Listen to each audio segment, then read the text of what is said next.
शायर कहता है, पढ़ूं जो नाते नबी तो जबान खुशबू दे। झूम के बोलिए, आप लोग बेदार रहने की कोशिश कीजिएगा। पढ़ूं जो नाते नबी तो जबान खुशबू दे। सिर्फ जबा ही नहीं बल्कि सातों आसमान खुशबू दे। और मेरे रसूले पाक का पसीना जिसे लग जाए, मेरे रसूले पाक का पसीना जिसे लग जाए, वो एक शख्स नहीं बल्कि सारा खानदान खुशबू दे। और शायर कहता है, लुट जाए दौलते आलम तो क्या गम, लुट जाए दौलते आलम तो क्या गम, या रब न छूटे कभी हाथ से दामाने मोहम्मद। और या मोहम्मद मुस्तफा बस इतना करम कर दीजिए, या मोहम्मद मुस्तफा बस इतना करम कर दीजिए, वासिता हसनैन का झोली मेरी भर दीजिए, वासिता हसनैन का झोली मेरी भर दीजिए। और शायर कहता है, मिट गया है यजीद दुनिया से, मिट गया है यजीद दुनिया से, बोल बाला मेरे हुसैन का है, बोल बाला मेरे हुसैन का है। और अगर आप अपने पीर मुर्शिद के गुलाम और आशिक है तो इस शेर पर उछल जाएंगे। शायर कहता है, सैयद मसरूर आपके जैसा कोई नहीं, सैयद मसरूर आपके जैसा कोई नहीं। क्यों?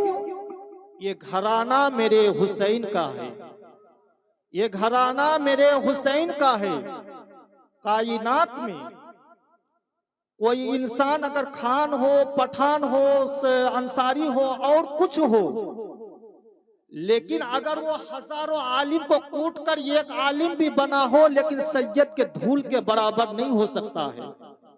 इसीलिए कहता है शायर के, सैयद मसरूर आपके जैसा कोई नहीं, ये घराना मेरे हुसैन का है, ये घराना मेरे हुसैन का है। एक मर्तबा दुरूद पाक पढ़ लीजिए, अल्लाहुम्मा सल्ली अला सय्यिदिना मौलाना मुहम्मदिन व अला आलि मुहम्मदिन कमा तुहिब्बु व तर्दा बि अन तुसल्ली अलैहि सलातु व सलामन अलैका या रसूलल्लाह या हबीबल्लाह सल्लल्लाहु अलैहि वसल्लम। मेरी तकरीर को आप बारीकी ज़हन में समझने की कोशिश कीजिएगा। कुछ मैं इल्मी गुफ्तगू करने जा रहा हूँ, शायद कि आप इससे पहले नहीं सुने होंगे। बहुत बारीकी के साथ और दिल जमी के साथ सुनिएगा। और बिलखुसूस करके चंद आलिम बैठे हुए हैं, इनके खास तवज्जो चाहता हूं, क्योंकि जो इल्म फिक्र की किताब पढ़ा हो तो ये बाखूबी समझ में आएगी। कुरान में अल्लाह तबारक व ताला ने 6000 इख्तिलाफ के साथ जो बयान हुआ है, 6666 आयत अल्लाह तबारक व ताला ने नाजिल किया। तो ये 6666 आयत जो है अल्लाह तबारक व ताला ने तीन तरीके पर तकसीम कर दिया है। उनमें से एक आयत है जिसका हम माना नहीं जानते, जिसका हम तर्जमा नहीं जानते। बात समझ में आ रही है ना आप लोगों को? बहुत आसान उर्दू में बोलने की कोशिश कर रहा हूं, सुनिएगा, इंशाल्लाह याद रखेंगे मेरी तकरीर। गौर से सुनिएगा, और अगर और भी गौर से सुनिएगा तो फिर वहां भी जो देवबंदी हमारी उधर उधर फिर रहा है ना, खुद ही मुनाजरा कर लेंगे आप लोग, अगर गौर से सुनिएगा तो गौर से सुनिए। मुझे समझ में आना चाहिए कि आप लोग मेरी बात को समझ रहे हैं, ठीक है? सुनिएगा। तो तीन तरीके पर अल्लाह तबारक व ताला ने तकसीम किया। उनमें से पहले नंबर आयत को आयते मुक़त्तिआत कहते हैं। एक आयत को हुरूफे तशबीह कहते हैं, मुशब्बह कहते हैं, और एक आयत को हुरूफे मुहक्कमात कहते हैं। तो मैं वो आयत को पढ़ रहा हूं अभी जो आयते मुक़त्तिआत है, यानी कि जिनका हम माना नहीं जानते। मसलन अलिफ, लाम, मीम, काफ, हा, या आइन साद या सीन हा मीम, ये जो मुफरदात आयत है इनका माना हुजूर सैयद मसरूर मियाँ को नहीं मालूम, इनका माना हुजूर दुल्हा मियाँ को नहीं मालूम, इनका माना हुजूर कासिम अली कलीमी को नहीं मालूम, इनका माना ख्वाजा गई नवाज को नहीं मालूम, इनका माना मुजद्दिद अल्फे सानी को नहीं मालूम, इनका माना इमाम आजम को नहीं मालूम, इनका माना इमाम हम्बल को नहीं मालूम, इनका माना गौसे आजम को नहीं मालूम, इनका माना मौला हसनैन करीमैन को नहीं मालूम, इनका माना मौला अली को नहीं मालूम, बल्कि हद तो यह है कि इनका माना खुद जिब्रील अमीन भी नहीं जानते। जब जिब्रील अमीन आयत मुकद्दसा को ले आए और लाने के बाद रसूल पाक सल्लल्लाहु अलैहि वसल्लम को मुखातिब करके कह रहा है मोहम्मद अलीफ, नबी ने कहा मैं समझ गया, झूम के बोलिए ना, जब कहा अलीफ नबी ने कहा मैं समझ गया, जब कहा लाम तो नबी ने कहा मैं समझ गया, जब कहा मीम तो नबी ने कहा समझ गया, और जब जिब्रील ने कहा ज़ालिकल किताबुल ला रैब फीह तो नबी नहीं कहे मैं समझ गया। बात समझ में आ रही है ना? क्योंकि जो जिब्रील को नहीं मालूम तो नबी जिब्रील को आगाह कर रहा है, खबर दे रहा है कि मुझे मालूम है। तो अलिफ का भी माना है मगर अलिफ में छुपा हुआ है, लाम में भी माना है मगर लाम में छुपा हुआ है, मीम का भी माना है मगर मीम में छुपा हुआ है, मगर रसूल से नहीं छुपा। तो इन दरीदे दहने गुस्ताख को कह दो, अबे जिस रसूल का इल्म, जिस रसूल को इल्म इस जहां का इल्म नहीं छुपा तो उस रसूल को कुरान का इल्म कैसे छुपेगा? यानी जिस रसूल पाक को कुरान का इल्म नहीं छुपा तो उस रसूल से इस जहां का इल्म कैसे छुप सकता है? वहां भी देवबंदी कहते हैं रसूल को इल्म गैब का खबर नहीं है, आगे पीछे का खबर नहीं है, लेकिन जिब्रील को पता है कि रसूल रसूल को आगे का भी खबर है और पीछे के भी की खबर है। तो इन जो आयत है तो ये आयत को आयत मुहकमात नहीं बल्कि मुक़त्तआत कहते हैं। और एक आयत है कि जिसको हम अमल भी कर सकते हैं, पढ़ भी सकते हैं और माना भी कर सकते हैं, जैसे अल्हम्दुलिल्लाहि रब्बिल आलमीन अर्रहमानिर रहीम कुल हुवल्लाहु अहद हुवल्लाहुल्लज़ी ला इलाहा इल्ला हु, ये सब आयत को आयत मुहकमात कहते हैं कि जिसको हम पढ़ भी सकते हैं, अमल भी कर सकते हैं, माना भी कर सकते हैं। लेकिन ये एक आयत और है जिसको आयत मुतशाबिह कहते हैं। वो आयत कुरान में बहुत सारे हैं लेकिन उनमें से मैं एक आयत को अपना मौजू बनाया और वो आयत है कुल इन्नमा अना बशरुम मिस्लुकुम यूहा इलैया। ऐ महबूब आप फरमा दीजिए कि मैं जाहिरी शक्ल सूरत में मैं तुम्हारी तरह बशर हूं। कौन कह रहा है? कौन कह रहा है? अल्लाह कह रहा है अपने महबूब को कि ऐ महबूब, गौर से सुनिएगा, मैं बार बार कह रहा हूं कि बहुत पॉइंट की बात बताने जा रहा हूं अभी, लेकिन सुनिएगा अल्लाह क्या कह रहा है अपने महबूब को, ऐ महबूब आप अपने गुलामों को, अपने मानने वालों को कह दीजिए कि मैं जाहिरी शक्ल सूरत में तुम्हारी तरह बशर हूं, लेकिन मुझे देखकर धोखा मत खा जाना। मेरे पास वही नाजिल होती है, मेरे पास कुरान नाजिल होता है, तुम्हारे पास कुरान नाजिल नहीं होता, तुम्हारे पास वही नाजिल नहीं होता। बाद में जो कहा व इलाहुकुम इलाहु वाहिद, और ये फिर कहा कि तुम्हारा माबूद एक ही माबूद है।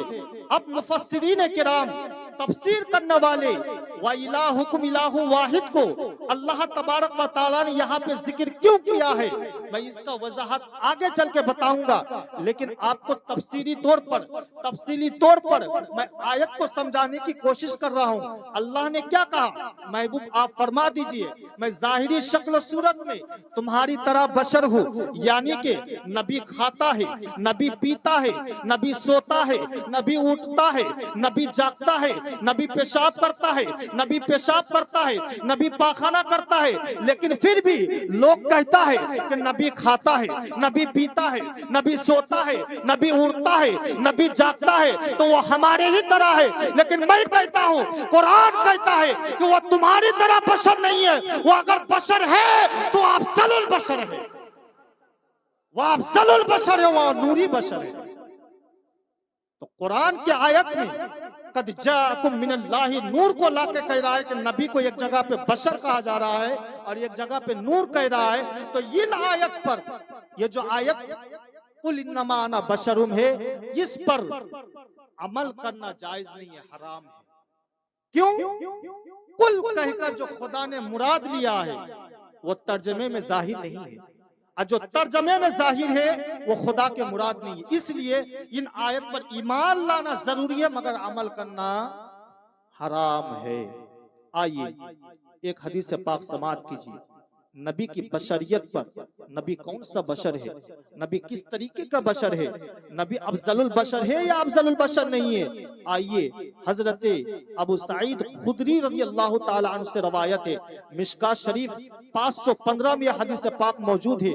एक दिन अल्लाह तबारक व तआला के रसूल मस्जिद नबी में बैठे हुए थे और होने के बाद एक फरिश्ते नबी पाक सल्लल्लाहु अलैहि वसल्लम के बारगाह पे यानी मस्जिद नबी में तशरीफ लाए, और लाने के बाद उसके बाद एक फरिश्ते आसमान और जमीन के दरमियान उड़ने लगे, और जब उड़ने लगे तो वो फरिश्ते प्रवास करने लगे और कहने लगे आहुआ क्या ये वही मोहम्मद है जिसके हम तलाश में है। वो नीचे वाला फरिश्ता कह रहा है हाँ ये वही मोहम्मद है जिसके हम तलाश में है। वो ऊपर वाला फरिश्ता नीचे आते हैं और दोनों फरिश्ते एक जगह पर कायम होते हैं, खड़े होते हैं। अचानक एक फरिश्ते गायब हो जाते हैं और होने के बाद जन्नत जाते हैं और जन्नत से एक तराजू पल्ला लाते हैं, और लाने के बाद अल्लाहु अकबर, गौर से सुनिएगा आपका ईमान ताजा हो जाएगा। वो फरिश्ते तराजू पल्ले को लाते हैं और लाने के बाद एक फरिश्ते रसूल पाक सल्लल्लाहु अलैहि वसल्लम को गोद में उठाते हैं, और उठाने के बाद एक पल्ले पे रसूल को बैठाते हैं और एक फरिश्ते अचानक गायब हो जाते हैं। और दुनिया में जो सबसे ज्यादा परहेजगार थे, जो सबसे ज्यादा मुत्तकी थे, जो सबसे ज्यादा हाजी थे, जो गाजी थे, उन हाजी और परहेजगार में से जो सबसे बड़े मुत्तकी थे उनको पकड़ के लाए, और लाने के बाद नबी पाक को एक पल्ले पे बैठाया और वो इंसान को एक पल्ले पे बैठाया। जब वजन किया गया तो मोहम्मद का पल्ला भारी हो गया। अल्लाहु अकबर, वो फरिश्ते फिर गायब हो जाते हैं, और हो जाने के बाद फिर दुनिया में सबसे ज्यादा जो परहेजगार थे, जो मुत्तकी थे, उनमें से दो आदमी को पकड़ के लाते हैं और लाने के बाद वजन करते हैं। मोहम्मद का पल्ला भारी हो जाता है, वो फरिश्ते फिर गायब हो जाते हैं, और होने के बाद दुनिया में जो सबसे ज्यादा परहेजगार थे, जो सबसे ज्यादा मुत्तकी थे, उनमें से 100 आदमी को पकड़ के लाते हैं, और लाने के बाद मोहम्मद का वजन करता है तो मोहम्मद का पल्ला भारी हो जाता है। वो दोनों फरिश्ते एक दूसरे की एक दूरी पे जाता है, थोड़ी दूर पे जाते हैं, और एक दूसरे पे कंधे पे कदम रखता है, और रखने के बाद कहता है, एक दूसरे के कंधे पे हाथ रखता है और कहता है ए फरिश्ते ये तुम क्या कर रहे हो?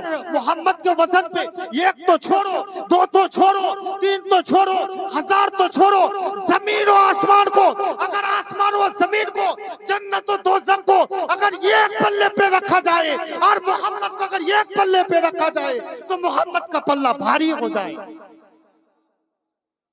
क्या फरमाया? मोहम्मद का पल्ला भारी हो जाएगा। कायनात को अल्लाह तबारक व तआला ने एक पल्ले पे रख दिया और मोहम्मद को एक पल्ले पे रखा गया। वजन जब किया गया तो मोहम्मद का पल्ला भारी हो गया।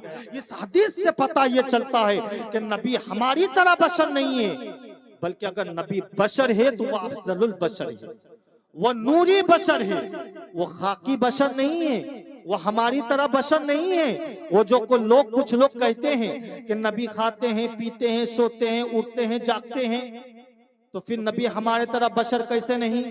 तो मैं कहता हूं, एक सहाबी रसूल नबी पाक सल्लल्लाहु अलैहि वसल्लम बीमार के हालत में पेशाब किया और बीमारी के हालत में एक लोटे पे पेशाब को रख दिया खटिया के नीचे। एक सहाबी रसूल आते हैं बड़े प्यास से, प्यास बहुत लगी हुई है। जब प्यास लगी हो तो आए तो लोटा देखा, देखने में आया कि पानी, वो पानी सोचकर आका के पेशाब मुबारक को पी गया। झूम के बोलिए ना, वो पानी सोचकर आका के पेशाब मुबारक को पी गया। जब नबी पाक सुबह को बेदार हुए, वो पेशाब को फेंकने के लिए जब गए तो देखा कि लोटा में पेशाब नहीं है। साहबा रसूल को पूछा कि वो साहबा, किसी ने इस बर्तन में जो पानी था, जो पेशाब था, किसी ने फेंका क्या? एक साहबी सर झुकाते हुए आए, आका गलती हो गई, फिदा के अभी वो उम्मी, मेरे माँ बाप आप पर कुर्बान या रसूल अल्लाह, लेकिन गलती हो गई, मैंने इस पानी को, इस पेशाब को पानी समझ के पी लिया हूँ आका। जब इतना कहना था तो नबी ने कहा, साहबा तुम्हें मुबारक हो, कयामत तक जितने नस्ल आएंगे किसी के पेट की बीमारी नहीं होगी। नबी की पेशाब में अगर इतनी रहमत हो और अगर बरकत हो तो उनके ज़बान मुबारक के लौबे दहन का क्या आलम होगा। और जब लौबे दहन की इतने बरकत हो तो उनके पेशानी मुबारक का आलम क्या होगा। तुम किस अंदाज पे कहते हो कि नबी हमारी तरह बशर है, किस ज़बान पे कहते हो। या नबी पाक के पसीने के आलम ये था, मुश्क अंबर से ज्यादा खुशबूदार। साहबा कहते कि नबी को जब हम ढूंढने को निकलते तो ढूंढ कर नहीं पाते, तो नबी के खुशबू से हम समझ जाते कि नबी इस गली से गुजर चुके हैं। नबी के पेशानी मुश्क अंबर से भी ज्यादा खुशबूदार है। आज हम कहते हैं कि नबी हमारी तरह, आज लोग कहते हैं नबी मरकर मिट्टी में मिल गए, नऊजुबिल्लाहि मिन ज़ालिक। कहां का ईमान लिए हो। इसीलिए तो मेरे आका ने फरमाया है कि अगर ईमान बचाना हो तो मैं तुम में दो भारी चीजें छोड़े जा रहा हूं, एक कुरान और एक अहले बैत। एक अहले बैत और एक कुरान, अगर इन दोनों को पकड़ के रखोगे तो तुम हरगिज गुमराह नहीं होगे। अल्लाह का शुक्र है हमारे पूरे कलियचक, मालदा डिस्ट्रिक्ट, मुर्शिदाबाद, राजमहल में बहुत सारे कस्बे और गांव है कि जो अहले बैत के दामन को मजबूती से थामे। आप देख लीजिएगा हिंदुस्तान के अंदर कलियचक के मुसलमान जितने खुशनसीब है और आबादी और सुकून में है, यूपी, उत्तर प्रदेश, दिल्ली, मुंबई के मुसलमान इतने परेशान, इतने इसमें नहीं है, सुकून में नहीं है। क्यों? क्योंकि यहाँ पे सरकार मसरूर मियाँ का करम है।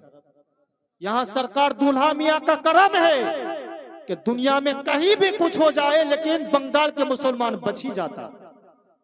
लेकिन मेरा टॉपिक ये नहीं है, मैं आगे आपको अहले बैत के भी कुछ शान सुनाऊंगा, लेकिन जो आयत पढ़ा हूं उसके मौजू पर और थोड़ी सी झड़कियां सुनिएगा। आप जानते हैं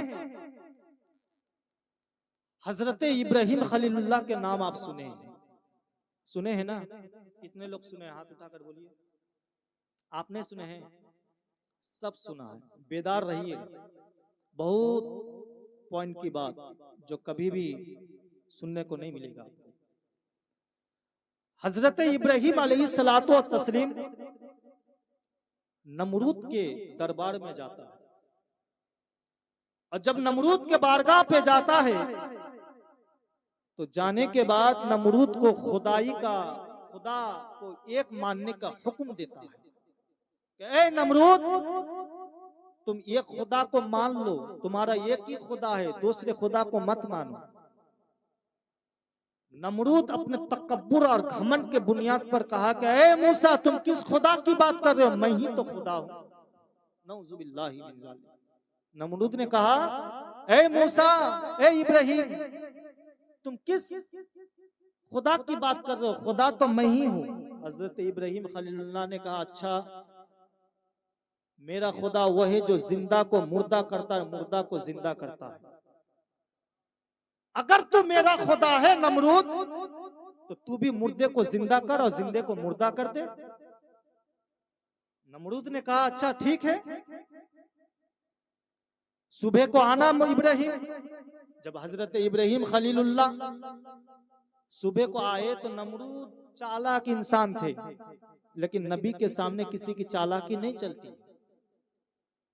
तो वो चालाक थे, वो क्या कहा, एक इंसान को पकड़ा, कॉलर को, सीना को पकड़ा और पकड़ने के बाद कहा, तुम्हारा क्या हाल है? कहा कि मैं आजाद हूं। कहा कि तुम आजाद हो? नमरूद ने उनके चेला को कहा कि इसे कैद में डाल दो और इसे सूली पे चढ़ा दो। नमरूद के हुक्म पाकर उसे सूली पे चढ़ा दिया गया, बेगुनाह को सजा कत्ल सुना दिया गया, कत्ल कर दिया गया। एक कैदी को पकड़ के लाया और कहा, तुम्हारा क्या हाल है? कहा कि हुजूर, कल तो मेरा फांसी है। कहा कि तुम आजाद हो जाओ। जब इतना किया तो नमरूद ने इब्राहिम खलीलुल्लाह को कहा, ए इब्राहिम खलीलुल्लाह, देखो मैं ही तो खुदा हूं। कल जो मरने वाला था मैं उसे जिंदा कर दिया, और जो कल जिंदा होने था मैं उसे मौत दे दी। नमरूद ने कहा, इन्नल्लाह अला कुल्लि शैइन कदीर, मेरा खुदा हर चीज पर कादिर है, तू मेरा खुदा नहीं हो सकता है। मेरा खुदा इस तरह मुर्दे को जिंदा, जिंदा को मुर्दा नहीं करता है। लेकिन ए नमरूद, अगर तू मेरा खुदा है तो मेरे खुदा का शान यह है कि रोजाना सूरज को पूरब से उठाता है और पश्चिम को डुबाता है। नमरूद, अगर तू मेरा खुदा है, कल सुबह को सूरज को पश्चिम से उठा और पूरब को तू डुबा दे। इतना कहना था, नमरूद हक्का बक्का रह गया और बेहोश होकर जमीन पर गिर गया। लेकिन पॉइंट की बात बहुत बारीकी जहन के साथ सुनिएगा। नमरूद के इब्राहिम खलीलुल्लाह के दलील पर गौर से सुनिएगा। इब्राहिम खलीलुल्लाह के दलील पर मेरे मोहम्मदुर रसूलुल्लाह खुदा है ना। गौर से सुनिएगा, फतवा नहीं लगेगा, अभी मैं हाजिर हूं। नमो इब्राहिम खलीलुल्लाह के दलील पर उन्होंने क्या कहा था, मेरा खुदा वो है जो पश्चिम को, मेरा खुदा वो है जो पूरब से सूरज को उठाता है और पश्चिम को डुबाता है। मैं उसे खुदा मान जाऊंगा जो पश्चिम से खुदा को डुबाया हो। नमरूद तो हक्का बक्का रह गया। लेकिन गौर कीजिएगा, मोहम्मदुर रसूलुल्लाह सल्लल्लाहु अलैहि वसल्लम मौजूद है, साथ में हजरत अली है। अली के जांगे मुबारक पर नबी पाक आराम फरमा रहे हैं। आराम फरमाना था, नमाज असर कज़ा हो गई। असर जब कज़ा हो गई, मगरिब के वक्त होने गया। अली मुर्तजा नमाज असर के लिए रोने लगे। इतना रोया, डाली के दाढ़ी के बाल भीगने लगे। एक कतरा अली के चाक का, एक कतरा आंसू का, एक कतरा नबी के जुल्फ मुबारक पर, नबी के रुखसारे मुबारक पर गिर जाता है। जब गिरता है नबी बेदार हो जाते हैं, और जब बेदार होता है तो कहता है, ए अली, तुमको किस चीज ने रुलाया है, तुम्हें रुलाया किस चीज ने? अली कहता है, या रसूल अल्लाह, कसम है उस जात के कि जब से मैंने आपके दस्ते मुबारक पर, आपके हाथ पे हाथ रख के ईमान लाया हूं, कभी भी नमाज कज़ा नहीं हुई है। लेकिन मेरे आका आज मोहब्बत की वजह से, आपके प्यार की वजह से नमाज असर कज़ा हो गई। इतना कहना था, नबी मुस्कुराने लगे, और जब मुस्कुराने लगे नबी कहने लगे, अली तो फिर रोने की क्या बात है, तू ये बता नमाज असर को कज़ा पढ़ना चाहते हो या अदा पढ़ना चाहते हो? इतना कहना था। अली कहने लगे, या रसूल अल्लाह, रो तो रहा हूं अदा के लिए, तो फिर कज़ा किस बात की? अगर आप अदा करवा दे तो और भी अच्छी बात है। इतना कहना था, नबी कौनैन ने उंगली का इशारा किया, पश्चिम से सूरज पलट आया। पश्चिम से सूरज पलट आया। यह मोजज़ा देखकर नबी के पूरा पश्चिम से सूरज को निकलवाना, डूबा हुआ चांद को दो टुकड़ा कर देना, कंकर को कलमा पढ़वाना, दरख्त को कलमा पढ़वाना, समंदर के बीच में, दरिया के बीच में रास्ता बना देना, ये सारे मोजज़ात को देखकर कुछ लोगों ने नबी पाक को खुदा कहने पर मजबूर हो गया। तब अल्लाह तबारक व तआला ने कहा, ए महबूब, कुल इन्नमा अना बशरुम मिस्लुकुम, आप कह दीजिए कि मैं तुम्हारी तरह बशर हूं, ताकि लोग आपको खुदा मानने पर मजबूर ना हो जाए। अल्लाहु अकबर।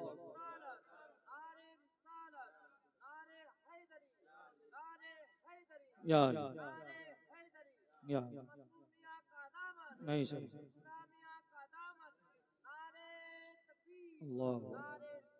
ऐ महबूब, ताकि लोग आपको खुदा कहने पर मजबूर ना हो जाए, इसी वजह से आप कह दीजिए कि मैं तुम्हारी तरह बशर हूं। इसीलिए तो शायर कहता है कि वो तो खुदा का नूर है, वो तो खुदा का नूर है, उसको खुदा कैसे कहूं? माना कि खुदा तो नहीं है, बल्कि वो खुदा से जुदा भी नहीं है। कायनात का निजाम अल्लाह ने बनाया मगर मोहम्मद के हाथ पे रख दिया। ए मोहम्मद, कायनात को जिस तरह चाहो, जिधर चाहो पलटो और चलाओ। इसी वजह से जरूरत के मुताबिक नबी ने चांद को 2 टुकड़ा कर दिया, जरूरत के मुताबिक डूबा हुआ सूरज को पलट लाया, जरूरत के मुताबिक कंकर को कलमा पढ़ा के बता दिया कि मैं नबी इस तरह हूँ, आखिरी नबी इस तरह हूँ कि अल्लाह ने कायनात को बनाया और उनका मालिक हमें बना दिया। ये इश्क की बात है, मोहम्मद की मोहब्बत की बात है। लोगों बहुत सारे आलिम नहीं बताते हैं, लेकिन आज बता रहा हूं, गौर से सुनिएगा। इश्क की बात है, मोहब्बत की बात है।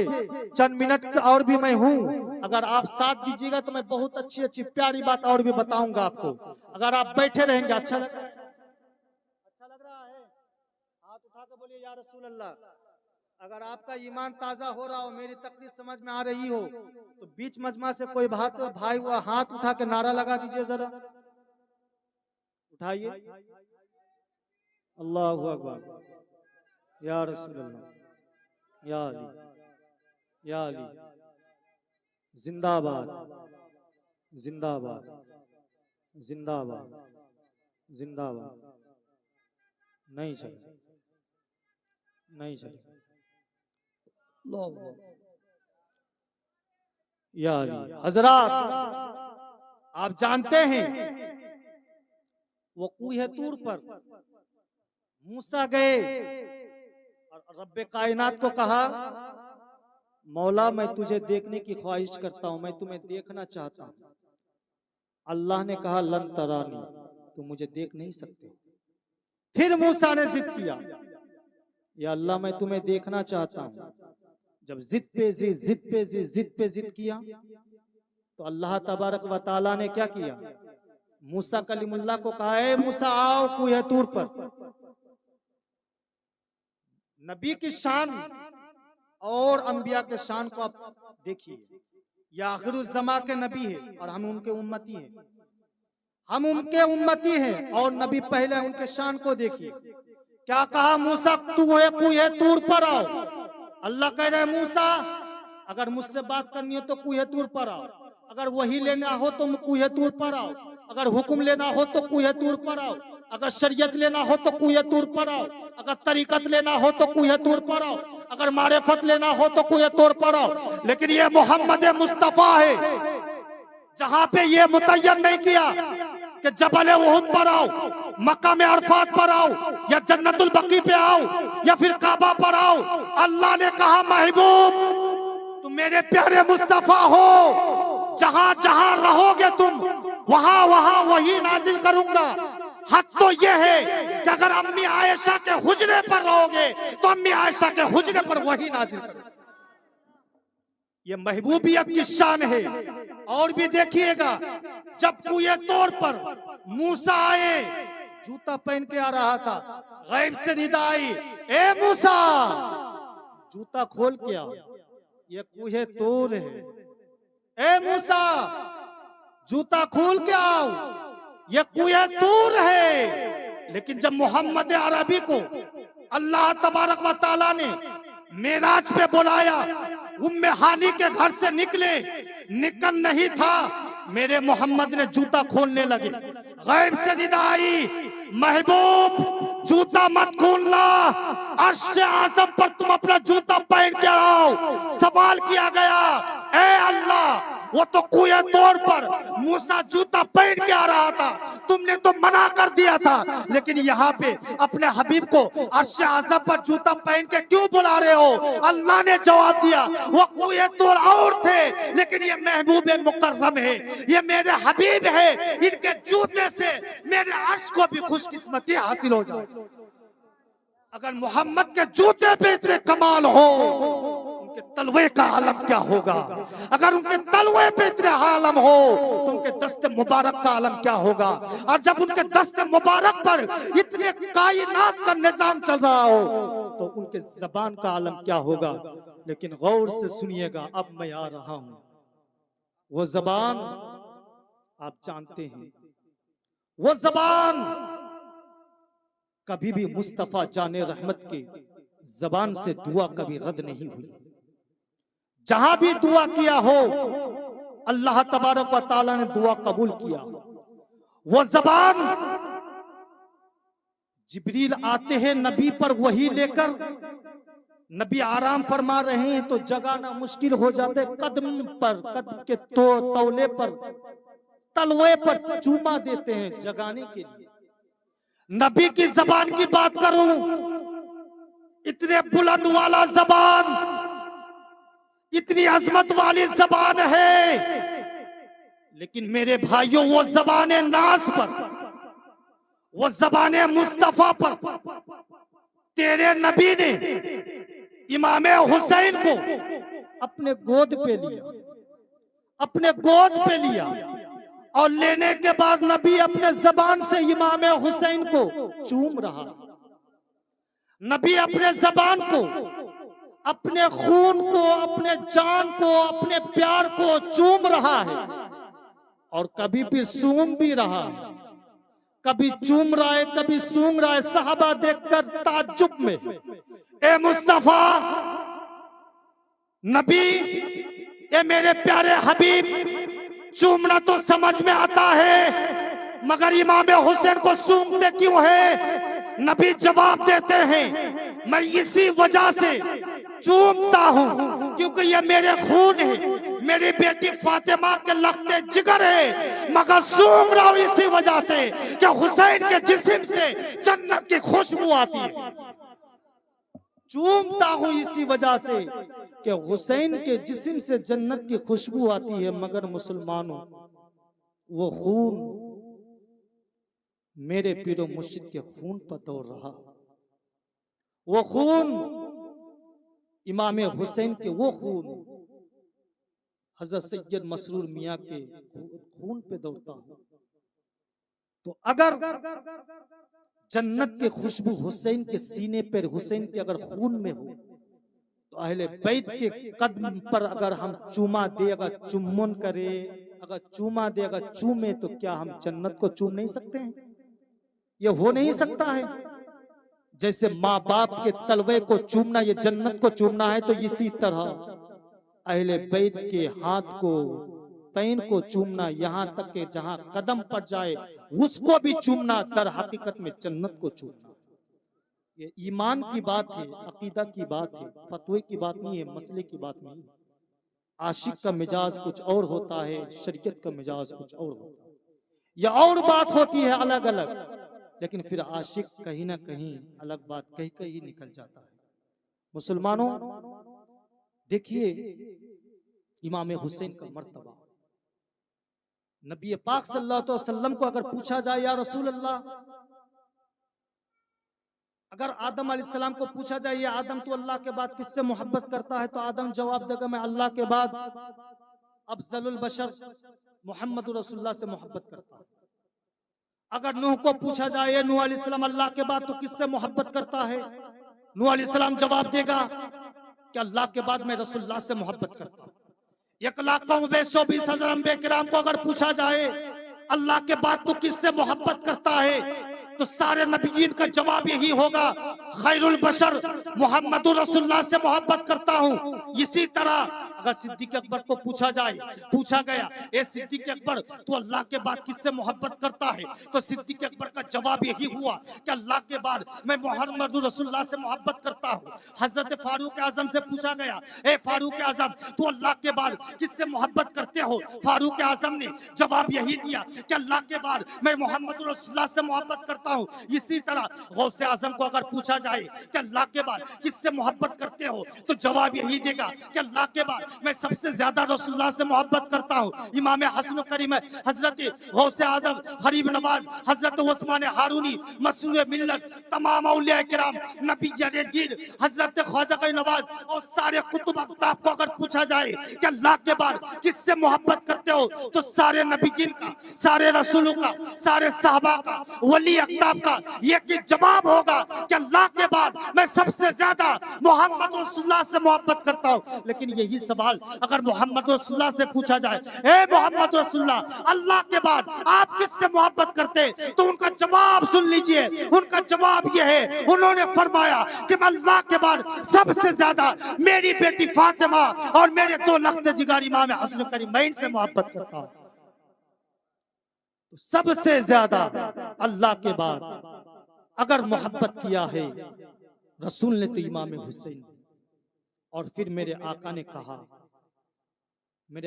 कहा, व मम माता अला आले हुब्बे मुहम्मदिन माता मोमिन। और से सुनिएगा अहले बैत के गुलामों, सैयद मसरूर मियाँ और मेरे पीर मुर्शिद सैयद मसऊद मियाँ के मानने वालों, गौर से सुनिएगा। आपके पीर इमाम हुसैन के खून से सींचा गया है, फातिमतुज़ ज़हरा के दूध से सींचा गया है, क्योंकि नबी के आल है, नबी के औलाद है।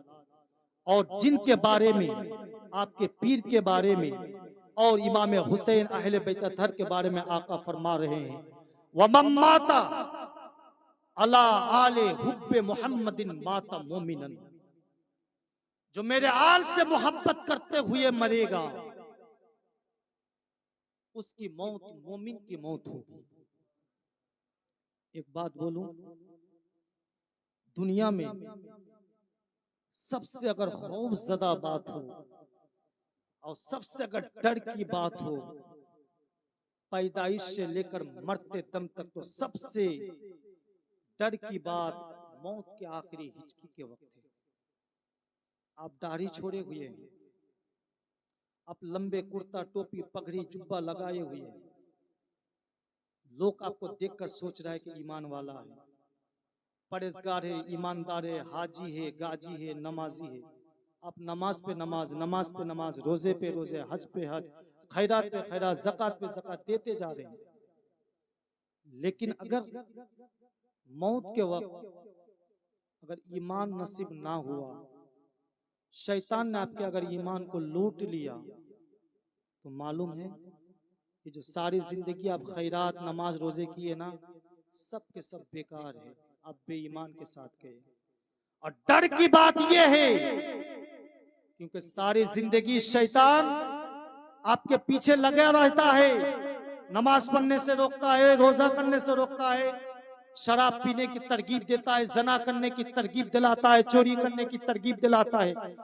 लेकिन मौत के आखिरी हिचकी के वक्त शैतान अपने पूरे जिस्म के खून आप पर चुला देता है, ताकि क्या हो, ईमान लूट ले और ये बेईमान की हालत में जाए। लेकिन नबी फरमाते हैं, व मम्माता अला आले हुब्बे मुहम्मदिन माता मोमिनन। मेरे नबी की हदीस है, मेरे नबी की दुआ है कि जो मेरे आल से मोहब्बत करेगा, मरते वक्त उसकी मौत मोमिन की मौत होगी। ये मेरे नबी की गारंटी। फिर कह रहा है, वमम माता अला आले हुब्बे मुहम्मदिन माता शहीदन। नबी फरमाते हैं, जो मेरे आल से मोहब्बत करते हुए मरेगा, नबी चैलेंज देता है, उसकी मौत शहीद की मौत होगी। गौर से सुनिएगा क्या हो रहा है, इधर तवज्जो दीजिए, उठक बैठक ना कीजिए। पहले मैंने बताया था, बहुत पॉइंट की बात बता रहा हूँ, आप लोग उठक बैठक ना कीजिए। दुरूद पाक पढ़िए, अल्लाहुम्मा सल्ली अला सय्यिदिना मौलाना मुहम्मदिन व अला आलि मुहम्मदिन कमा तुहिब्बु व तर्दा बि अन तुसल्ली अलैहि सलातन व सलामन अलैका या रसूलल्लाह या हबीबल्लाह सल्लल्लाहु अलैहि वसल्लम। मेरी तरफ तवज्जो दीजिए। तो नबी फरमाते हैं, व मम्माता अला आले हुब्बे मुहम्मदिन माता शहीदन। जो मेरे आल से मोहब्बत करते हुए मरेगा, उसकी मौत शहीद की मौत होगी। मेरे नबी की चैलेंज है। और उसके बाद कह रहा है, व मम्माता अला आले बुग़्ज़ मुहम्मदिन माता काफिरन। जो अहले बैत से रूह गर्दारी करते हुए मरेगा, उसकी मौत कुफर की मौत होगी, काफिर की मौत होगी। अहले बैत के दामन को कोई मजबूती से थाम ले, कुरान को अगर मजबूती से थाम ले, शरीयत मुतहरा पर अमल कर ले, रसूल पाक के चैलेंज है, शैतान उसे बहका नहीं सकेगा। उसकी मौत ईमान की मौत होगी। उसकी मौत शहीद की मौत होगी। लेकिन जिसने कुरान को छोड़ा या अहले बैत को छोड़ा हो, नमाज पे नमाज, रोजे पे रोजा, माँ बाप के खिदमत पे खिदमत, मेरे रसूल की गारंटी है उसकी मौत मोमिन की मौत नहीं हो सकती।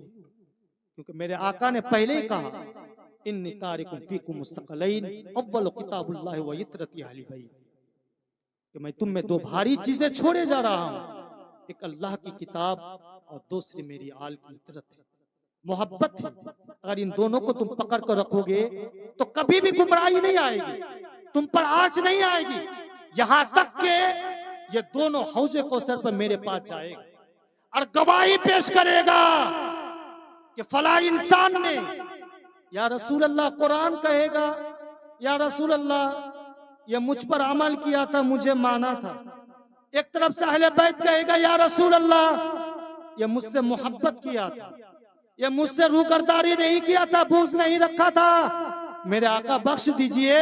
इतना कहना था कि मेरे आका ने हाथ उठा देंगे बख्शिश के लिए और आपके बख्शिश हो जाए। जहां जहां तक हो सके अहले बैत से जानो दिल लगा के प्यार और मोहब्बत करें और कुरान को मजबूती से थामे, शरीयत मुतहरा पर अमल करे, नमाजों रोजा हज ज़कात की पाबंदी करे, तो मेरी गारंटी है अगर आप इतना कर लेंगे तो आपके ईमान की सही सलामत हो जाएगा, आपके ईमान की हिफाजत हो जाएगी। लेकिन कुछ इंसान ऐसे है कि पीर का नारा तो लगा लेता है मगर नमाज नहीं पढ़ता है। अफसोस की बात, पीर का नारा लगा लेता है मगर फिर शरीयत मुतहरा पर आमिल नहीं रहता है, अमल नहीं करता। मेरे भाइयों, आप कटरा शरीफ जाते हैं, बंगाल पे हुजूर आके 2 महीना 2.5 महीना 3 महीना तक रहते हैं, कभी देखें आपके पीर को कि शरीयत मुतहरा पर अमल कर नहीं किया है? कटरा में कभी देखें आप लोग जाते 5 दिन रहते पीर के साथ ही, पीर हुजूर किबला नमाज कभी छोड़ते हैं? पीरों मुर्शिद देखे हैं? मोहब्बत किसको कहते हैं यार? मोहब्बत तो उस चीज का नाम है ना, अपने महबूब के सारे किरदार को अपना लेना, अपने महबूब के सारे अदा को अपना लेने का नाम मोहब्बत है। उनके लिबास को, उनके सूरत को, उनके सीरत को, हर चीज को अपना लेने का नाम मोहब्बत है। आपके पीर ने दाढ़ी छोड़ के रखा, आपके पीर ने कुर्ता पाजामा और टोपी पहन के रखा, आप भी लगाइए ना, आप भी पहनिए ना। आपके पीर शरीयत के बगैर कोई काम नहीं करता है, शरीयत के खिलाफ कोई काम नहीं करता है। आप क्यों करने जाते हैं? जब मोहब्बत करते हैं तो पीर के नक्शे कदम पर चलने का मतलब यही होता है कि पीर जो जो कहेगा, जो जो करेगा, मुरीद को चाहिए कि उस पर वो भी अमल करे, और जब इतना करेगा तो उसकी जिंदगी कामयाबी होगी और उसको पीर की रूहानी इल्म भी और फैज भी हासिल होगा। मेरे दोस्तों, मेरी वक्त हो चुका है कि मैं भी खत्म करूं, लेकिन एक सिर्फ आपकी इजाजत से मैं एक वाकया अल्लामा जामी रहमतुल्लाह अलैह के इश्क भरी, दर्द भरी वाकया सुना के मैं यहीं से गुजरने की कोशिश करूंगा।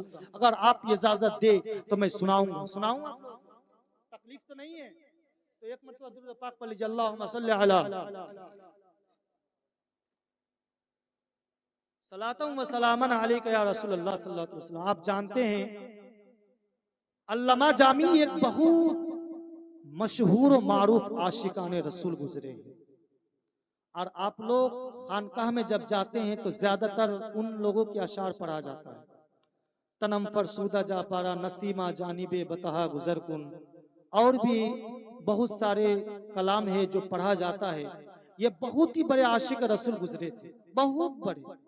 मैं सुना रहा हूं इसीलिए कि आपके दिल पे अपने पीर, अपने रसूल के इश्क उभर के गिरे, ताकि आप कल से नमाज में जाए, कल से आज से ही इस मजलिस में इस्तिगफार कर अपने गुनाह से, और कल से आप शरीयत मुतहरा के पाबंद बने और अपने पीर मुर्शिद के राह पर चले।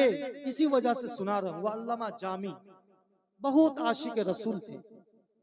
वो चंद मुरीदों को लेके, सुन रहे हैं आप लोग, मेरी तरफ तवज्जो नहीं दे रहे, वो चंद अपने मुरीद को लेके सोचा कि मैं इस साल हज में जाऊं। मुख्तलिफ रवायत के मुताबिक मैं बयान करने जा रहा हूं, तो हज में जा रहा हूं, हज में जाऊं। चंद साथियों को, अपने मुरीदीन को लिए और काफिला लेके निकल गए। पूरे दिन सफर किए, जब रात हुई, एक मैदान सुनसान बयाबान में पहुंच गए, जहाँ पे ना पानी है, ना खाने पीने का सामान है, ना और कुछ इंतजामात है। अल्लामा जामी वहां तक पहुंच गए। पहुंचने के बाद अल्लामा जामी ने अपने मुरीदों को कहा, ए मुरीद, ए मेरे चाहने वाले, सोच रहा हूं कि आज की रात यहाँ पे हम ठहर जाए, क्योंकि आगे का रास्ता मालूम नहीं है, रात बहुत गहरी है और बड़ी रात है, न जाने रास्ता बहक जाए, तो आज की रात ठहर जाए, फिर सुबह का वक्त होगा, फिर हम चल बसेंगे। सारे लोगों ने कहा कि ठीक है हुजूर, आप जो कहे। पीर का हुक्म था, मुरीद ने सुन लिया। अल्लामा जामी कह रहा है कि वो देखो, एक झोपड़ी दिखाई दे रहा है, शायद कि वहां चले हम कुछ मदद पा सके। जब उस झोपड़ी पर गया तो जाने के बाद उस झोपड़ी में कोई नहीं था, लेकिन एक उम्र दराज एक बूढ़ी अम्मी उस घर पे रहती है। अल्लामा जामी ने कहा, मेरी अम्मी, हम मदीने के काफिला है, हज में जाने वाले हैं, लेकिन रात हो गई है, सोच रहा हूं कि आपके सहन के इर्द गिर्द, आपके घर के इर्द गिर्द ठहर जाए, और फिर रात जब होगी, कल सुबह जब होगी, तो फजर की नमाज के बाद फिर हम काफिला मदीने के लिए तैयार हो जाएंगे। बूढ़ी ने कहा, बेटा रह जाओ, कोई बात नहीं है, मेरे पास ऐसे भी कोई नहीं है। अल्लामा जामी रह गए। रात को थोड़ा सा खाना पीना खाया। नमाज इशा के बाद अल्लामा जामी आराम के लिए सारे मुरीदीन के साथ सो गए। जब सोना था, ये जो बूढ़ी अम्मी थी, ये भी सो गई। बड़ी अफसोस की बात है, जब बूढ़ी अम्मी सो गई तो रात को ख्वाब में मदीना के ताजदार, दोनों आलम के मालिक मुख्तार जनाबे मोहम्मद रसूलुल्लाह सल्लल्लाहु अलैहि वसल्लम उस अम्मी के ख्वाब में आती है, उस बूढ़ी माजूर के ख्वाब में आते हैं, और आने के बाद अर्ज करते हैं कि ए अम्मी जान, इस काफिले के अंदर एक शख्स है जिनका नाम है जामी। तुम सुबह को उठना और फजर के बाद कह देना कि रसूल पाक से आज रात को जियारत हुई, यहाँ पे अल्लामा जामी कौन है। उनके सारे मुरीद को रसूल पाक ने मदीना बुलाया है, मगर अल्लामा जामी को नहीं बुलाया है। इतनी अफसोस की बात है। वो उठ जाती है, वो अम्मी, बूढ़ी लड़की उठ जाती है, और एक तरफ तो खुशी खुशी के आलम है कि सरकार दो आलम की जियारत हुई, और दूसरी तरफ गम के आलम है, न जानी जामी कौन है। लेकिन वो बर्दाश्त ना कर सकी, और वो औरत उनके काफिले को जगाने लग गया। जगाने के बाद कहा, अल्लामा जामी कौन है। लेकिन उस वक्त अल्लामा जामी ने कोई जवाब नहीं दिया। सारे लोग सो गए। फिर रात को आखिरी पैर की तरफ रसूल पाक उस अम्मी के ख्वाब में आती है, और रसूल पाक आते हैं और कहते हैं कि अम्मी जान, बता देना अल्लामा जामी को कि सारे लोग मदीना आए, मगर जामी तू मत आना। अल्लाहू अकबर। फजर की नमाज हुई। बूढ़ी चिल्ला के कहने लगे, बताओ यहाँ पे अल्लामा जामी कौन है, जामी किन का नाम है।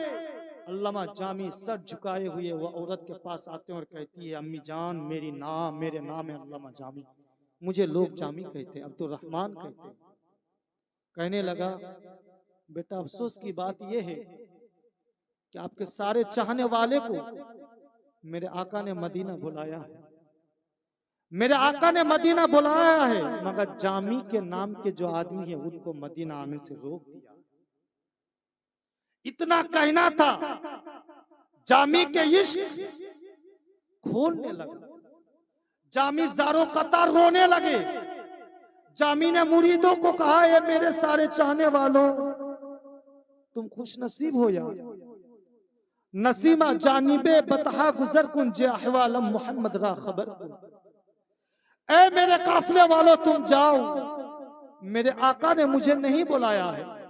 जामी ज़ारो कतार रोने लगते हैं, और रोने के बाद एक दरख्त के नीचे जाके सर को सजदे में रखते और रोने लगते और कहते, आका मुझसे क्या खता हुई या रसूल अल्लाह, मुझे मदीने आने से अब रोक दिए गए, क्या बात है मौला, क्या वजह है। जामी चिल्ला चिल्ला के रोने लगे। तभी मदीने के कायनात जामी के पास आते हैं और अर्ज करते हैं, जामी तुझे किसी वजह के लिए मदीने बुलाने से मना नहीं किया गया, बल्कि जामी तेरी मोहब्बत मुझसे इतनी है, तू मुझसे इतना प्यार करता है और मैं भी तुझसे इतना प्यार करता हूं जामी कि अगर तू मदीना आए और आने के बाद मेरे गुंबदे खजरा पर खड़े होकर के या रसूल अल्लाह मुझे आपसे मिलने का दिल चाहता है, तो जामी कसम है उस जात के कि तेरी मोहब्बत की वजह से मुझे अपने कब्र से उठ के तेरे साथ गला मिलना पड़ेगा, इसी वजह से मैं तुझको मदीना आने से मना कर दिया। इतना कहना था। हजरत जामी ने कहा, या रसूल अल्लाह फिदा के अभी हुआ उम्मी, मेरे माँ बाप आप पर कुर्बान, मैं ऐसा हरगिज नहीं कहूंगा, बस आपके बारगाह पे हाजिरी दूंगा या रसूल अल्लाह। मेरे आका ने कहा, जामी अगर ऐसी बात है तो फिर तुम मदीने आ। जामी खुशी के मारे तरफ उठते हैं और तन्हाई में निकल जाते हैं मदीना में। लेकिन इश्क देखिए जामी के, आप भी जाते अपने पीरे मुर्शिद के बारगाह पे, ना जाने कितने बेअदबी होती है हम लोगों से, लेकिन जामी के इश्क देखिए। जब सर जमीन अरब में कदम रखते हैं तो जामी का इश्क खोलने लगता है। इस तरह जिस तरह के चावल के बर्तन में चावल जब देने के बाद उबलता है, इसी तरह जामी के सीने पे इश्क रसूल खोलने लगता है। और जब खोलने लगता है तो हजरत जामी जब सरजमीन अरब पर कदम रखा तो अल्लाह का करम देखिए और करिश्मा भी देखिए, मोजज़ा भी देखिए रसूल पाक का, कि जामी को पेशाब लायक हो गई। अल्लामा जामी को पेशाब लायक हो गई। एक जगह पे अचानक जामी सोचा कि पेशाब कर लूं, फिर हम मदीने की तरफ, मक्के की तरफ लौट जाएंगे, मदीने की तरफ जाएंगे।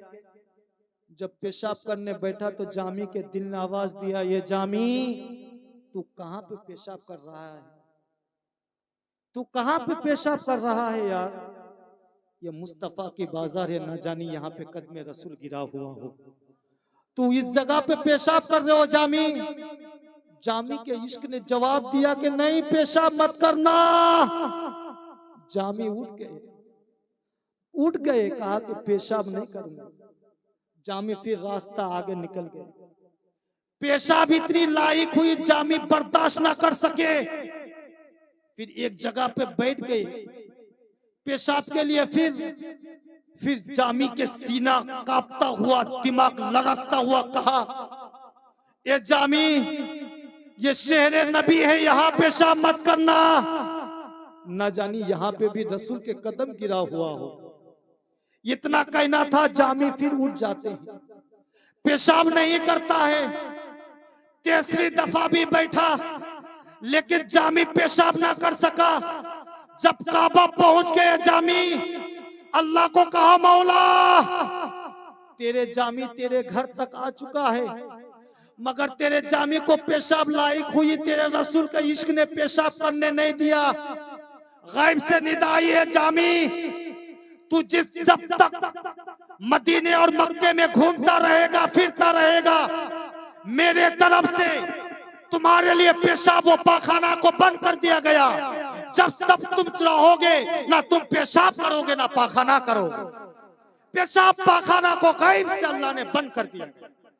अल्लामा जामी काबा से हज करके, जियारत करके गुंबदे खजरा पर आते हैं और अर्ज करते हैं, गुंबदे खजरा पर आकर रसूल पाक को, या रसूल अल्लाह तेरे गुलामों के, अदना गुलामों के गुलाम हाजिर है आका, तेरे अदना गुलामों के गुलाम हाजिर है।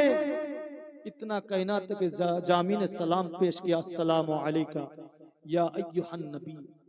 नबी ने जवाब दिया, वालेकुम सलाम। ऐ जामी, जामी बताओ तेरा हाल क्या है। जामी से मेरे आका ने बात की, गुफ्तगू की रौज़े अनवर से। जामी को कहा, जामी मेरे तरफ से इजाजत है, तू घर चले जा, तू मदीने से चले जा, लेकिन जामी याद रखना फिर कभी तू मदीना वापस आ। मेरे रसूल का भी मोहब्बत देखिए जामी से, जामी के इश्क के रसूल को देखकर नबी कह रहा है, जामी फिर कभी मदीने वापस आना।